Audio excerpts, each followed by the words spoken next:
Hai Sobat GP semua, bagaimana kabarnya hari ini? Semuanya sehat-sehat? Semua Anda dimanapun saat ini berada. Jumpa lagi dengan ESGP saat ini.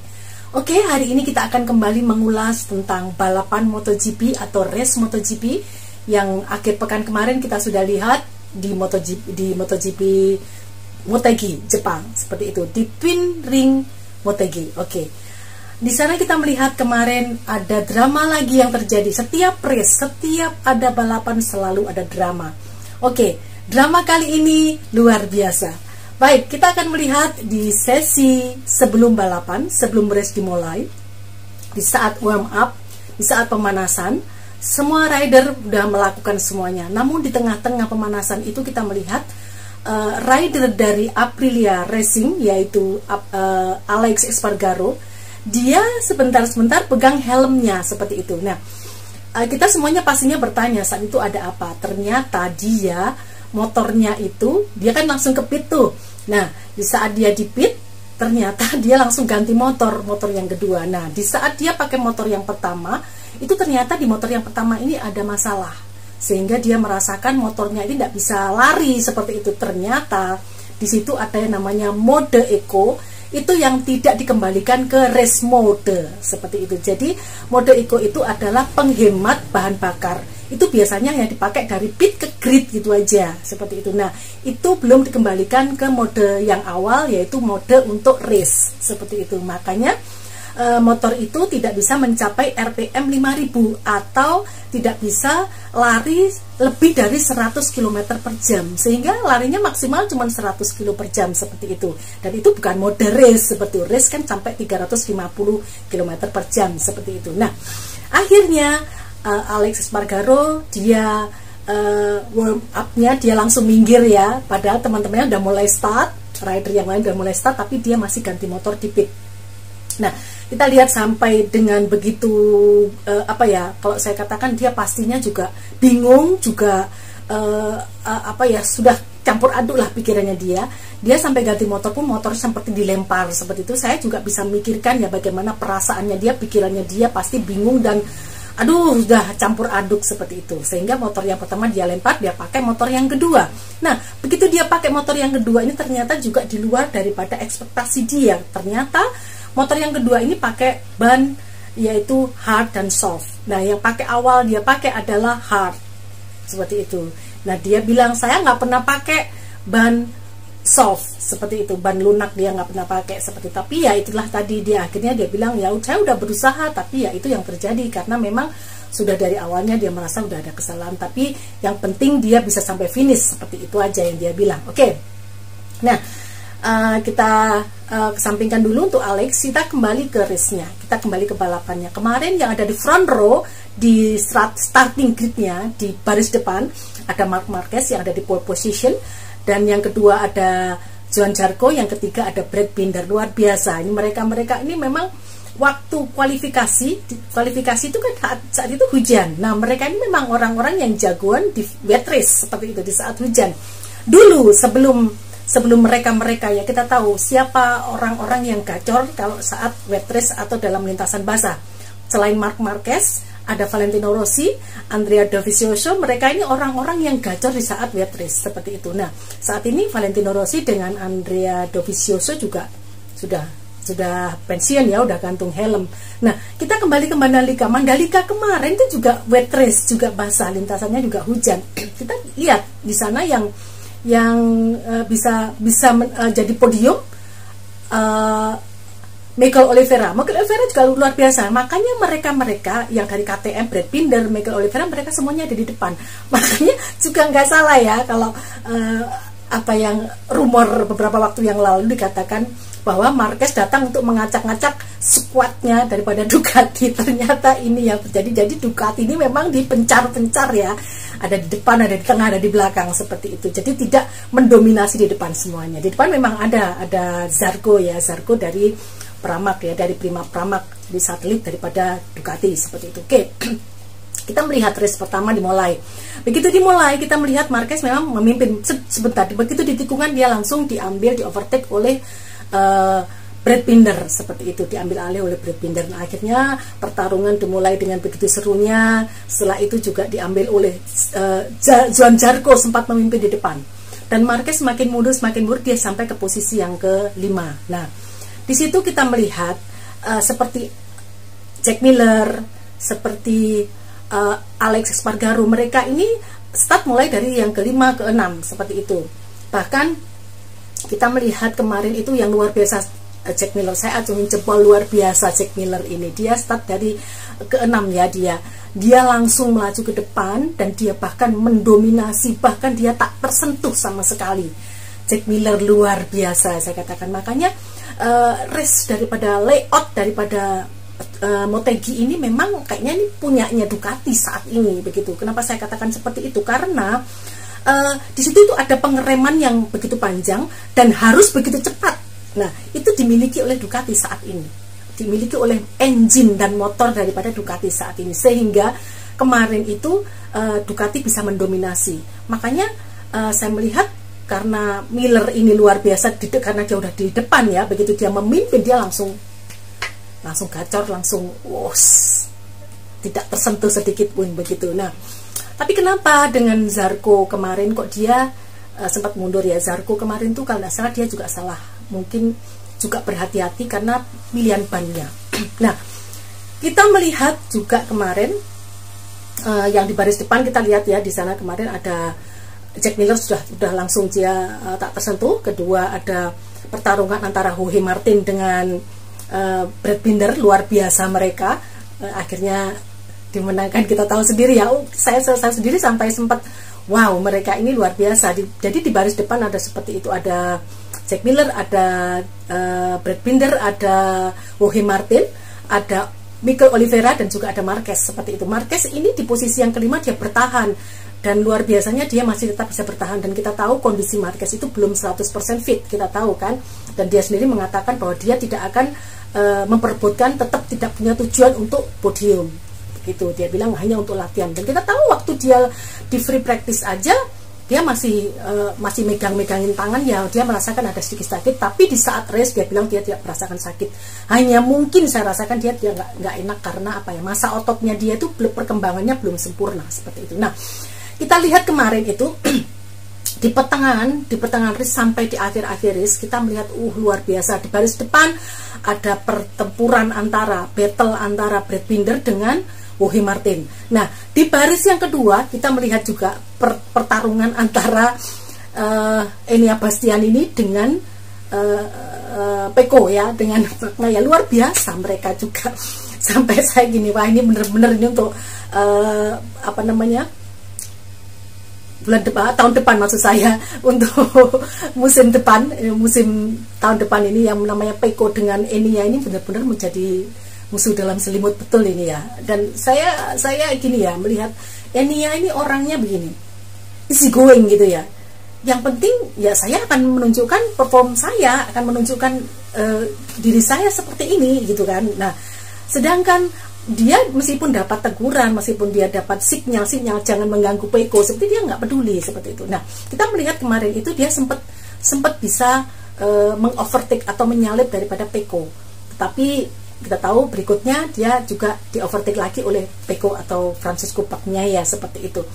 Nah, kita tahu Bagnaia yang notabene dia sudah saat ini dia sangat-sangat berambisi untuk bisa mendekat, bahkan kalau bisa dia bisa melampaui daripada Fabio Quartararo saat ini yang memuncaki klasemen sementara saat ini adalah Fabio Quartararo, dan selisihnya hanya 10 kan, 10 poin saja. Nah, di situ Pecco Bagnaia di dalam pikirannya dia seperti ini, saya harus mendahului, harus podium, maksud saya harus finish di depannya Quartararo, seperti itu yang menjadi tujuan dia. Dan dia begitu ambisi. Nah, memang betul dia agresif, dia ambisi. Memang seorang rider yang juara seperti itu memang harus ambisi, harus agresif. Itu yang pertama. Yang kedua, tapi dia harus juga pakai pemikiran yang benar, seperti itu. Jadi apa yang dia ambil harus sesuai, artinya tidak gerusa-gerusu, seperti itu. Nah, kita lihat kemarin, nah kita lihat ya, di saat lap terakhir atau last lap ya, dia sudah bisa mengovertake yang Enea Bastian ini. Kalau yang di depan kita sudah tahu siapa namanya, Jack Miller sudah melesat jauh. Dan sebelum ini terjadi, sebelum yang namanya insiden atau crashnya daripada Pecco Bagnaia, kita juga melihat sesuatu yang luar biasa. Marquez juga bisa dari posisi 5 dia bisa mengovertake yang namanya Mikel Oliveira, sehingga dia ada di posisi yang keempat. Jadi dia bisa berada di posisi keempat. Luar biasa Marquez ya di saat-saat terakhir, dan dia bisa bertahan, dia bisa menghabiskan race 24 race, dia bisa selesai dengan luar biasa tanpa ada suatu insiden apapun. Nah, kita melihat kemarin kenapa terjadi sesuatu atau drama atau crash yang terjadi di Bagnaia.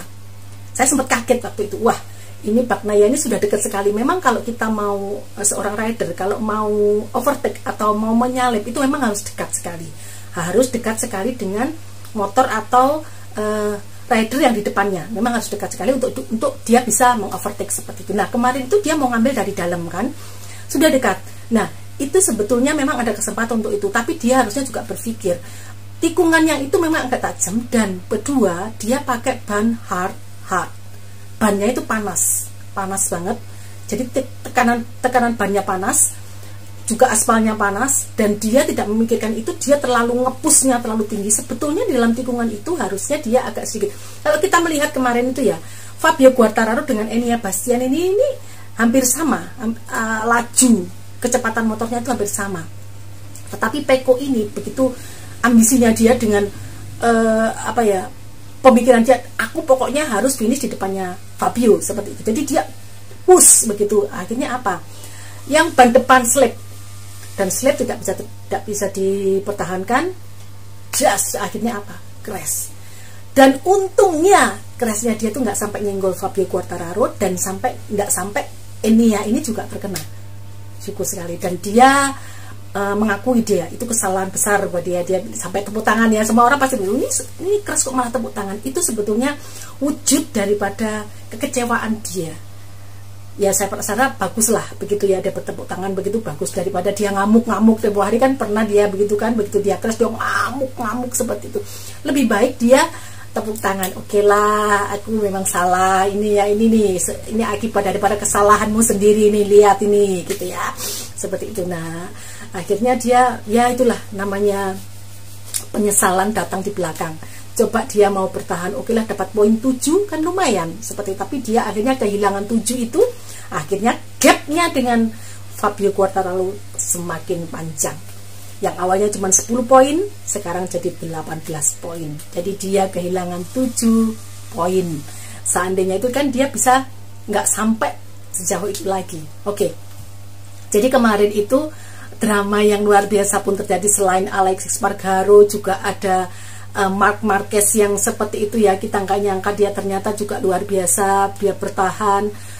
Ya pastilah semuanya kemarin itu sampai kita melihat ya di kru-krunya, di timnya Honda, mereka semuanya berpelukan tuh berapa waktu ini kan nggak ada seperti itu gitu kan. Maksudnya selama ini waduh sampai 0 ya, nggak pernah cepet poin dan segala macam. Dan ini kembali Marquez akhirnya bisa mengangkat lagi. Sekarang Marquez ada di posisi 15 di klasemen sementara.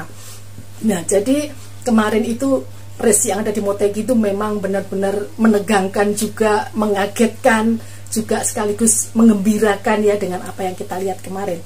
Saya bangga dengan Jack Miller, luar biasa dia, tapi berbeda jauh dengan Pecco Bagnaia. Dan kita tahu memang setiap rider itu punya kemampuan, kelebihan masing-masing dan kekurangan masing-masing ya.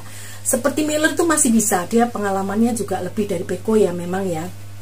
Miller itu di trek basah masih lumayan, tapi kalau Pecco belum begitu berpengalaman untuk trek basah, sehingga untuk startnya jadi dia ada di belakang. Untuk Pecco Bagnaia-nya, Millernya ada di posisi yang ke-7 kalau tidak salah kemarin itu ya.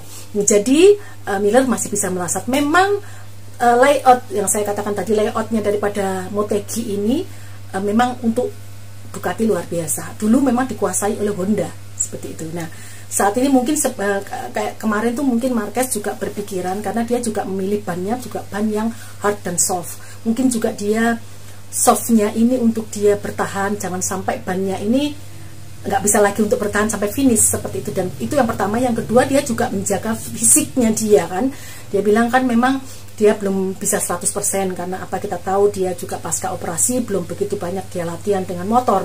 Nah dengan begini dia ada di race, dia dan mengikuti race seperti ini kan sama dengan dia juga pelatihan untuk melatih tubuhnya, melatih kekuatan fisiknya, kekuatan massa ototnya, tulangnya, dan juga apakah tubuhku ini sudah mampu, tubuhku ini sudah kuat. Nah, kemarin itu begitu dia merasakan aku sudah bisa, begitu dia sudah mampu, begitu kan fisiknya, maka dia bilang, Marquez ya khususnya, dia mengatakan saya akan melanjutkan race berikutnya. Padahal mulai dari Aragon ini setiap minggu ya, dari Aragon ke Motegi ini akhir pekan ini kita langsung ke Thailand di Buriram Circuit ya, kita akan lihat di akhir pekan ini. Di sana kita akan melihat race lagi MotoGP yang ke-17 ya. Jadi tinggal berapa race lagi kita akan melihat di sana. Siapa nanti akan jadi juara atau yang mendapatkan gelar di musim 2022 ini, kita nggak tahu ya, masih banyak spekulasi-spekulasi yang akan terjadi, sesuatu yang akan terjadi di MotoGP ini. Kita berikan support semua rider-rider luar biasa. Kita jangan jadi haters, jangan kita jadi pembenci. Mari kita berikan support kepada semua rider yang ada supaya mereka semangat. Kita pun juga terhibur sebagai penonton, senang juga kan kalau melihat mereka semuanya jadi lebih baik cara berkendara mereka, dan mereka bisa mendapatkan, saat ini kita tahu battle mereka, pertarungan mereka yang mereka lakukan itu juga dengan fisik, dengan tenaga yang luar biasa. Jadi kita berikan acungan jempol buat rider semuanya, berikan semangat untuk nanti di Buriram. Kita tunggu mereka supaya mereka terus gacor, mereka terus bersemangat untuk mengikuti race-nya. Dan kita tahu saat ini para rider sudah mulai berdatangan di Thailand. Bahkan Marquez pun sudah ada di sana saat ini ya. Fabio Quartararo juga mungkin ya, mereka kalau mau balik ke Eropa juga ya tambah capek, jadi mereka langsung dari Motegi mereka langsung berangkat ke Thailand seperti itu. Mumpung masih di Asia, kalau kembali ke Eropa nanti kembali lagi ke Asia, itu juga memakan waktu, juga fisiknya mungkin capek seperti itu. Oke, nanti berikutnya setelah di Thailand 2 pekan lagi kita kembali ke Australia seperti itu ya. Oke, terima kasih ya untuk hari ini. Mungkin hari ini cukup ini dulu saya sampaikan yang ada di MotoGP race Motegi kemarin. Dan nanti saya akan sampaikan juga kalau ada berita-berita atau informasi tentang MotoGP yang lebih seru lagi seperti itu. Dan jangan lupa di subscribe, di like, di komen, dan di share supaya saya lebih semangat untuk memberikan informasi tentang MotoGP kepada sobat-sobat GP semuanya dimanapun saja berada. Oke, terima kasih, sampai jumpa, see you, bye.